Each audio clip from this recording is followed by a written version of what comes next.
محمد رسول الله. إن الحمد لله نحمده ونستعينه ونستغفره ونعوذ بالله من شرور أنفسنا وسيئات أعمالنا، من يهد الله فلا مضل له ومن يضلل فلا هادي له، وأشهد أن لا إله إلا الله وحده لا شريك له، وأشهد أن محمدا عبده ورسوله. أما بعد، فإن أصدق الحديث كتاب الله تعالى، وخير الهدي هدي محمد صلى الله عليه وسلم، وشر الأمور محدثاتها، وكل محدثة بدعة، وكل بدعة ضلالة، وكل ضلالة في النار. ثم أما بعد. Falënderimet të takojnë Allahut të madhruar, atë e falenderojmë, prej tij ndihmë dhe falje kërkojmë, atë që udhëzon Allahu i madhruar nuk ka kush që e humb, dhe atë që Allahu e lë në humbje nuk ka kush që e udhëzon. Dëshmojmë se nuk ka të adhuruar me të drejtë përveç Allahut, dhe dëshmojmë se Muhamedi sallallahu alaihi wasallam është robi dhe i dërguari i tij. Të nderuar vëllezër, Allahu i madhruar me udhëzimet e tija të shtrenjta dhe të mira na udhëzon se si duhet të rregullojmë relacionet ndërmjet vete, dhe ky rregullim i relacioneve ndërnjerëzore është deri në kushtëzim i lidhur me besimin edhe me veprat e mira. Në një prej përshkrimeve të bukura kuranore për besimtarët, Allah i madhruar thot: Innal ladhina amanu wa amilu s-salihati sayaj'alu lahumur rahmanu wudda. Vërtet ata cilët besuan dhe bën vepra të mira, Allahu i madhruar do t'u dhurojë atyre dashuri. I kjo shprehje kuranore e shkurtër është kuptim plot, për arsye se besimi edhe veprat e mira, respektivisht pozicionimi i cilit do, aty ku Allahu i madhruar është i kënaqur edhe ka dëshirë me e pa robin e vet, ai pozicionim edhe ajo gjendje, edhe ai rregullim i jetës në këtë formë, detyrimisht do të me provu dashuri. Çfarë dashurie përkend? Në radhë të parë dashurinë e besimtarit për Allahun fuqiplot. Nga se kjo dashuri i rregullon pastaj të gjitha animet, i rregullon të gjitha ëndjet, të gjitha pasionet e besimtarit. Se besimtari kur është besimtar ashtu si duhet, do të dojë atë që e don Allahu, do të preferoj atë që e preferon Allahu. Po për te i kësaj, kur njeriu është në këtë gjendje, atëherë natyrshëm kuptohet se Allahu i madhruar pastaj i don këta njerëz. Pra ajo dashuri me cilën Allahu i begaton ata që besojnë dhe bëjnë vepra të mira, është dashuria e besimtarit për Allahun edhe dashuria e Allahut për besimtarin, por është edhe dashuri e besimtarëve ndërmjet vete.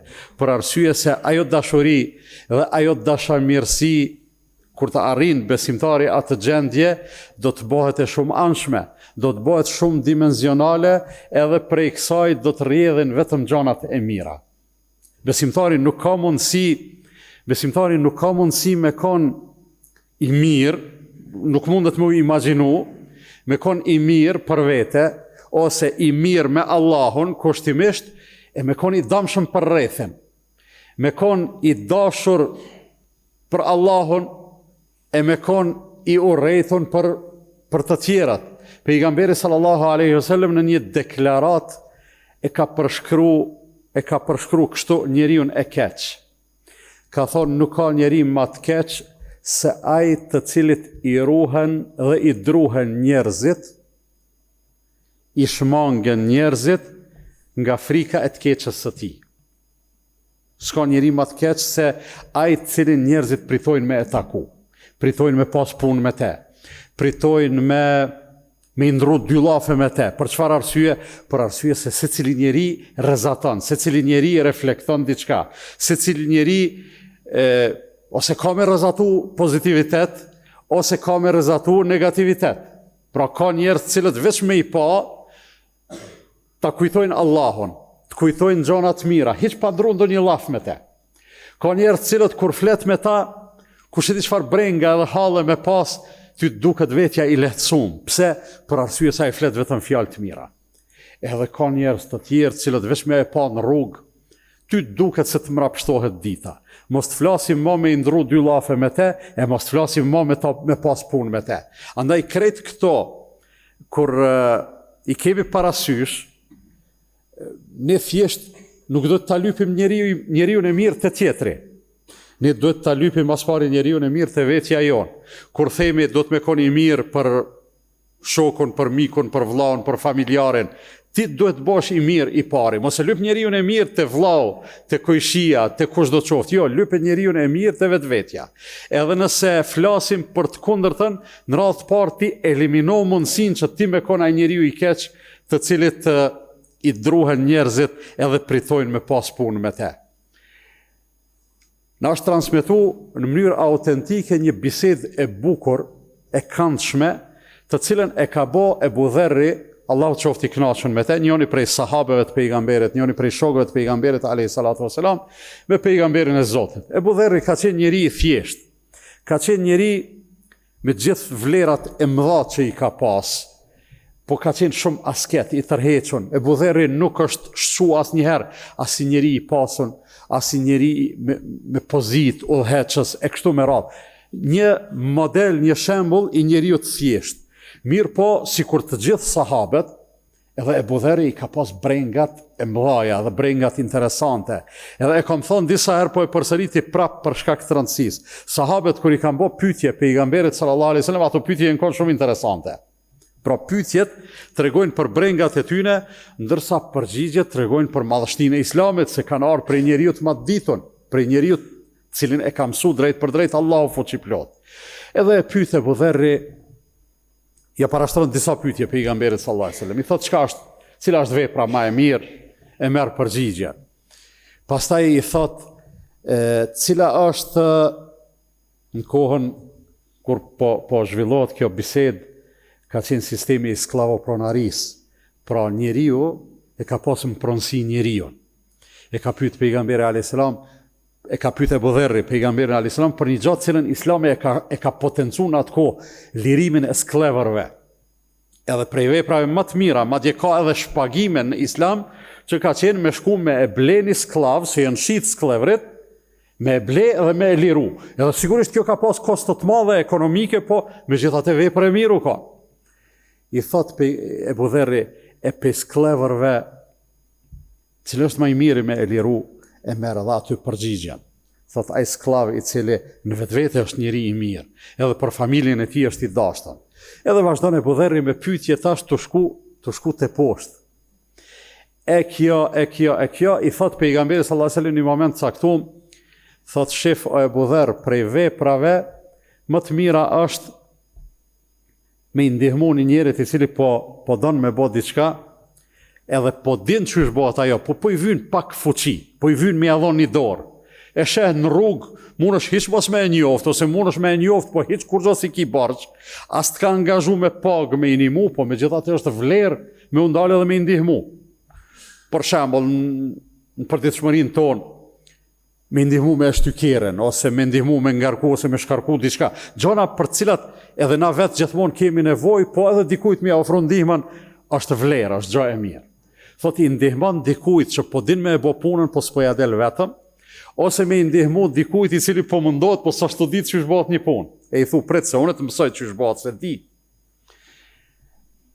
Kjo një sen i thjesht shumë që çdo njëri prej neve, njënën prej këtyre dyjave mundet me e bë si një diçka më të thjeshtën. Ndoshta e bëjmë gjatë ditës, edhe se përmendim, se bëjmë hesap që kena bën ai far vepre. Po Ebu Dherri po don me i trajtu të gjitha nivelet e mirësisë. Edhe në fund i thot ja Rasulullah, këtë këto pyetje që ti bëna, e këto përgjigje që më dhe. Nëse asnjënën prej këtyre s'muj me e bë, cili është udhëzimi, e këtu ja jep pejgamberi sallallahu alajhi wasallam një udhëzim madhështor i cilin pas cilit qitet pika. Nuk le hapësirë më për me thonë e nëse edhe çto s'muj me e bë. I thotë Ebu Dherr, nëse kurrë prej këtyne s'mundesh me bë, thot kursej njerëzit nga e keqja jote. Kursej njerëzit nga e keqja. Mos i këshir shtremt, mos ju fal keq, mos i ofenda, mos i rënda, mos ju bëj keq diçka konkretisht edhe praktikisht. Thot që kjo është sadakaja më e mirë që mundesh me e bë për veten tënde. Për me i bë vetit hajër është kjo, nuk është problemi mos me i bë dikujt keq, po ti nëse si bën kërkujt keq, parimisht, ti je duke i bë vetes tënde shumë hajër. E tash kjo e keqja e cila përmendet në Kur'an, mos bëni kështu, ose ata që bojnë kështu, ose kështu me radhë. Na nga njerë mendojmë se ajo ka të bëjë vetëm me gjona konkrete, gjurmët e cilave janë të dukshme. Për shembull, mos ja merr dikujt pasunin, mos ja dëmto dikujt mallin, mos ja tjetërso dikujt pronën, ose mos e rreziko fizikisht, me rreh, me lëndu, me plagu, me vra, me keqja. Nuk janë vetëm këto. Ka edhe gjurmë cilat na nuk i shohim, por megjithatë shkaktojnë plag. Ato gjurmë shpirtërore na nuk i shohim, por njeriu i përjeton. I dim na ato anekdotat që ka thonë bjerëm sakic, po ajo fjala që ma the, ajo nuk harrohet se kjo plaga shërohet. Në të vërtet, nuk është relativizim i plagëve fizike, po është qitje mpah të peshës së plagëve shpirtërore, që njeriu nga pakujdesia ja shkakton tjetrit, e si shkon mendja kur as halal me i lyp. A realisht këto mundësi janë të përditshme, mundësi për me ndodhë. Kësi muhabete na bojmë ndoshta gjatë ditës për shkak të pakujdesisë. Nga njerë e themi një gjë në formë të hajgarës, gjoja me disponu veten ose tjetrin, po harrojmë se jemi duke e lëndu diken. Ati du të me i lyp halal, për ndryshe ajo plagë mbetet edhe dikur njeri ka me pagu atë. Po kur shkon menja me lyp halal edhe me rafshu hesapin të konë në dunja, ajo ruhet edhe deponohet për një kohë kur ai që ndoshta në dunja ta kish bo halal, atje të e pa rrezikun e situatës, ndoshta s'ta bon halal në ahiret. Edhe ti do të ishe në gjendje kush i shka me dhonë, sigur të kështë shpagu vetëm për i këtij gabimi duke qenë në këtë jetë, e mos me elon për botën e përtejme. Ne nga njëherë të nderuar vllazën, këto gjona sikur i konsiderojmë të mira janë, por janë fasad.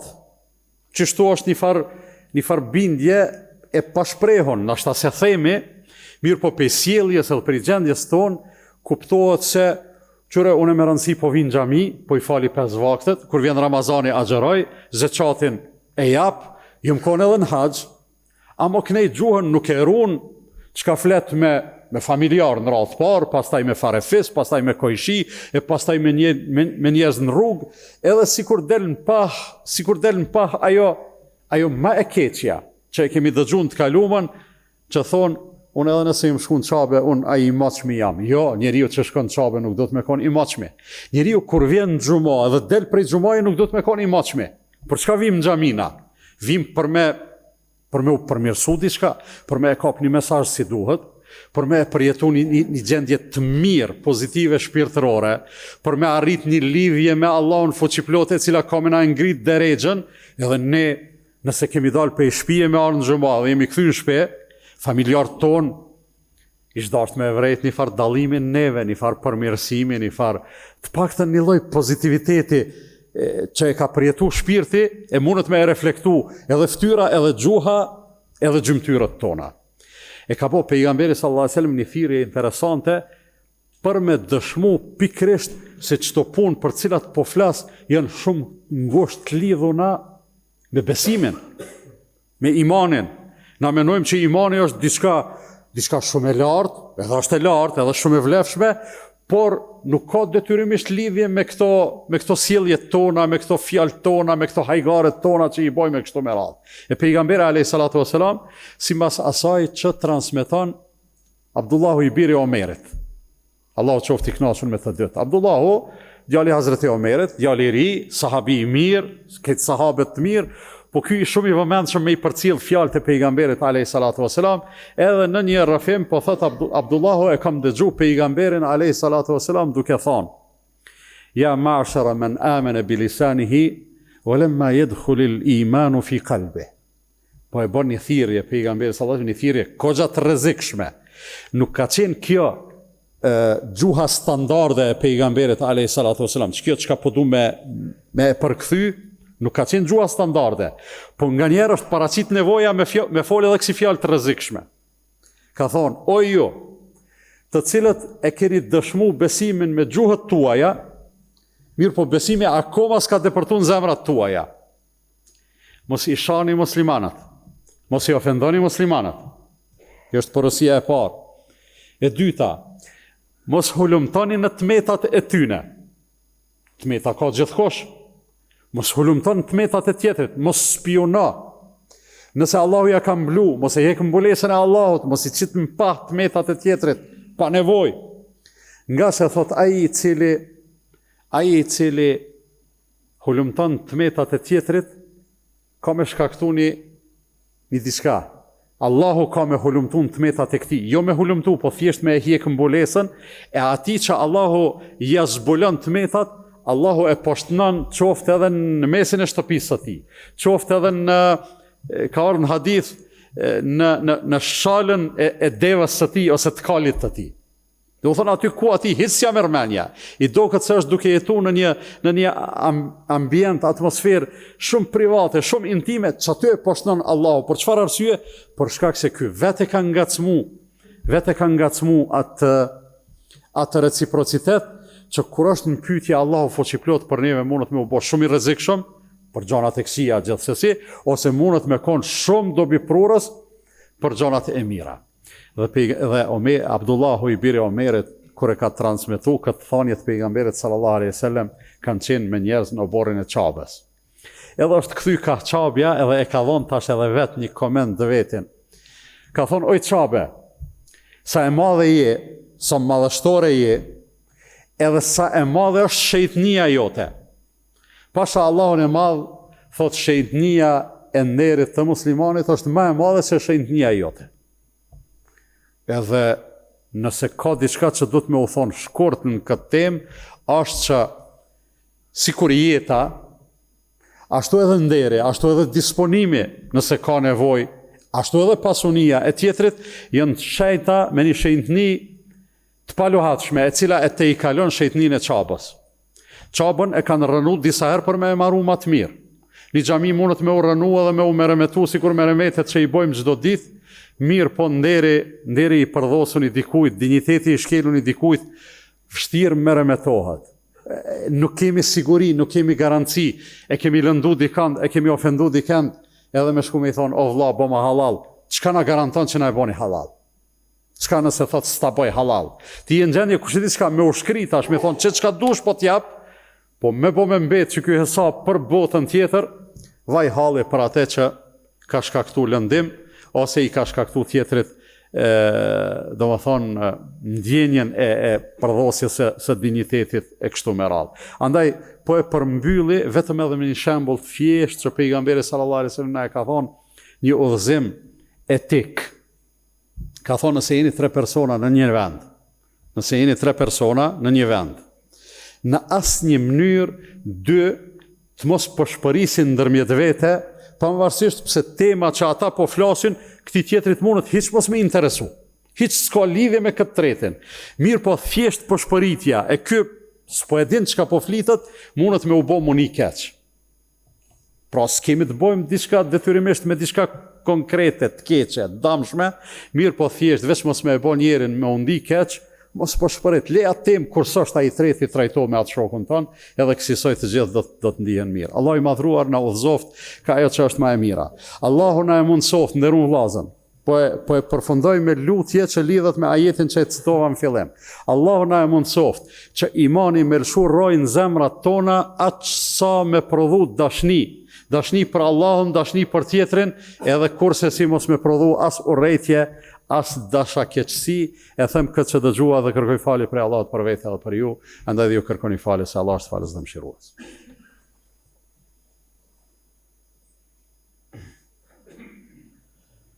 Elhamdulillah, wassalatu wassalamu ala rasulillah. Të nderuar vllazën, njeriu mundet me u mundu me kon i mirë, edhe mundet me e shpërfill një gjë, ajo është që mirësia e lyp edhe urtësinë, mirësia e lyp edhe butësinë, mirësia e lyp edhe mirësjelljen. Edhe ne kur flasim, unë në radhë të parë, edhe hoxhallarët, kolegët e mi, kur e themi një gjë që është e vërtetë, e argumentojmë me ajet Kur'anit, e argumentojmë me hadith të pejgamberit sallallahu alaihi wasallam, nuk mjafton veç me e thonë si të vërtetë. Por lypset që me e formulu mirë, bukur, edhe prej fjalës tonë mos me e bë Mos me leju që askush me u ndi keq. Pejgamberi, Allahu i madhruar i drejtohet pejgamberit vet Muhamedit sallallahu alaihi wasallam me fjalët febima rahmetin min Allahi linte lahum. Për shkak se Allahu ishte i mëshirshëm ndaj teje, ti u tregove i butë me ta, me njerëzit.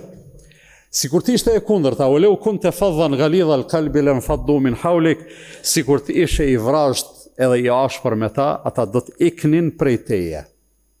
Vrazhtësinë kërkush nuk e dan. Pavarësisht që e ki mirë, pavarësisht ajo që ka thotë është e qëllume, mos e mbështjell me vrazhtësi se e bën të shëmtume. Pavarësisht se është një gjë e bukur, nëse e bën me mungesë maturie, ajo doket e keqe, doket e papranueshme, e këtu pastaj del në pa edhe përgjegjësia e jon si besimtar, si musliman, që e kemi me e përcjell porosinë e bukur të Islamit, porosinë e mrekullueshme të Islamit, e cila i ka rezistu kohës pavarësisht sulmeve që i bëhet. I është bëhet dhe ju bëhet vazhdimisht. Pavarësisht çndrimeve armiqësore të njerëzve të çarçeve të ndryshme, megjithatë i kanë mbijetu për çka? I kanë mbijetu për shkak të bukurisë që ka, për shkak se përputhet edhe me mendjen edhe arsyen njerëzore, përputhet edhe me emocionin e tij, përputhet edhe me nevojat e tij, por thjesht mbetet sfidë secilit me zgjedh mënyrën e bukur dhe të duhun për me e thonë edhe për me apliku. Para se të përfundoj, kam edhe një apel të nderuar vëllezër, në gjithë xhamitë e Kosovës sot organizohet aksion për grumbullimin e kontributeve për një vakëf i cili do të blihet në qytetin e Bujanovcit, në luginën e Preshevës. Vakëfi, sikurse e dini, është një emir e përgjithshme, e cila blihet, funksionalizohet për të mirën e muslimanëve, dhe unë mendoj se blerja e vakëfeve, sidomos në ato vende ku prezenca e muslimanëve mundet me kon më e zbet. E në lugin e dim se çfarë situate është, ajo është një farë shtylle e cila i bën njerëzit që më të qëndrueshëm atje. Kështu që shpresoj se edhe sot do të solidarizohemi ashtu sikur se e kemi bën vazhdimsi, dhe për atë që bëjmë edhe japim edhe kontribojmë, Allahu i madhruar është ai i cili e merr përsipër shpërblimin, e unë e los që t'ju shpërblej të gjithëve. Inna Allaha wa malaikatahu yusalluna ala an-nabi ya ayyuhalladhina amanu sallu alayhi wa sallimu taslima. Allahumma salli ala Muhammadin wa ala ali Muhammad kama sallaita ala Ibrahim wa ala ali Ibrahim innaka Hamidum Majid, wa barik ala Muhammadin wa ala ali Muhammad kama barakta ala Ibrahim wa ala ali Ibrahim innaka fil alamin Hamidum Majid. اللهم أعز الإسلام والمسلمين وأذل الشرك والمشركين وانصر من نصر الدين واخذل من خذل المسلمين. اللهم من أرادنا والإسلام والمسلمين بسوء فرد سوءه وكيده على نحره وأشغله بنفسه واجعل تدبيره تدميره يا رب العالمين. اللهم ردنا والمسلمين جميعا إلى الإسلام ردا جميلا. اللهم آت نفوسنا تقواها وزكها أنت خير من زكاها أنت وليها ومولاها. عباد الله، إن الله يأمر بالعدل والإحسان وإيتاء ذي القربى وينهى عن الفحشاء والمنكر والبغي يعظكم لعلكم تذكرون. وأقم الصلاة. لا إله إلا الله، لا إله إلا الله، لا إله إلا الله، محمد رسول الله.